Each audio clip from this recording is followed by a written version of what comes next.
Lelouch v. Britannia commands you to kill yourself right here, right now!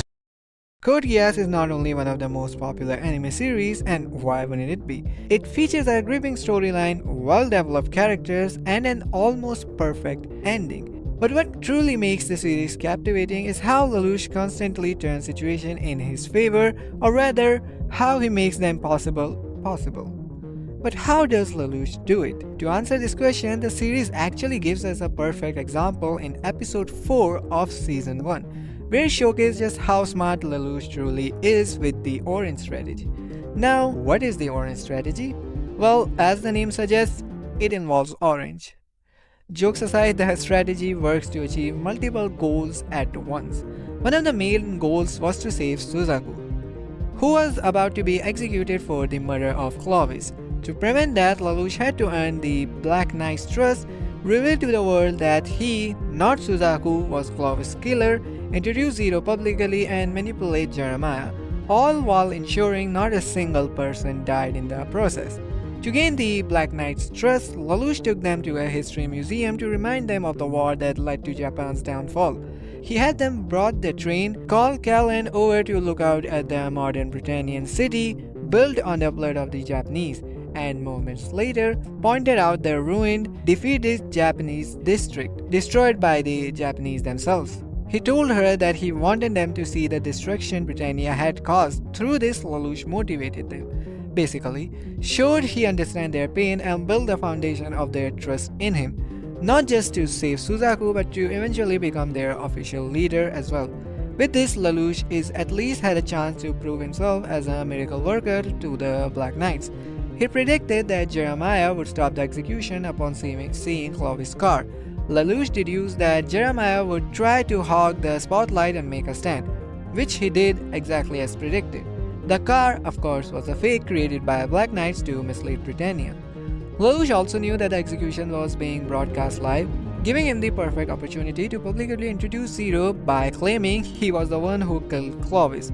He then used the so-called poison gas to take everyone hostage, soldiers and countless Britannian citizens alike. But the truth is, there was no gas. The device was originally Britannian creation meant to hold CC, but it was marked by Britannia as poison gas. Lelouch used that perception to his advantage. Afterwards, he just lied to Jeremiah, threatening to expose Orange if he didn't hand over Suzaku. The word orange meant nothing, but Lelouch framed it in a way that made it sound like Jeremiah had some hidden paths involving a secret organization or something. Even though it was all just a lie, just a distraction to get close enough to use Geass on it. Once Lelouch said, "If I die, it'll all go public. If you don't want that to happen..." Jeremiah starts panicking, did everything in his power to help Lelouch escape from the Britannian perspective. Jeremiah seemed to be hiding something, and his sudden shift made it look like Lelouch's bluff was true.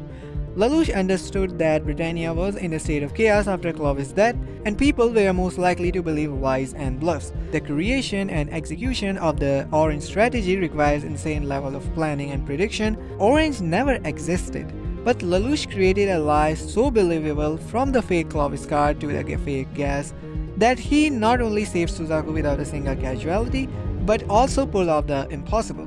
He earned the complete loyalty of the Black Knights, who from that point onwards served him for the greater good, and let's not forget, he also drove Jeremiah insane in the process. Now that we have gone over the basic outline of the Orange strategy, let's break down how each part of the plan served a specific purpose and how it all came down together to guarantee the final outcome. Let's start with the train or museum scene. At first glance, it might just seem like a dramatic moment thrown in for storytelling, but in reality it was a carefully planned emotional move by Lelouch.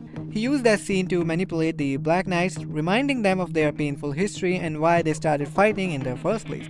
By doing this, Lelouch reignited their motivation and made them more likely to support Zero's actions, even if they had doubts. This emotional appeal was Lelouch's way of ensuring the Black Knights would stand by him when it came to save Suzaku. Next is Clovis' decoy car. Lelouch could have used any vehicle to enter the area, but he chose one disguised as Clovis' car. Why?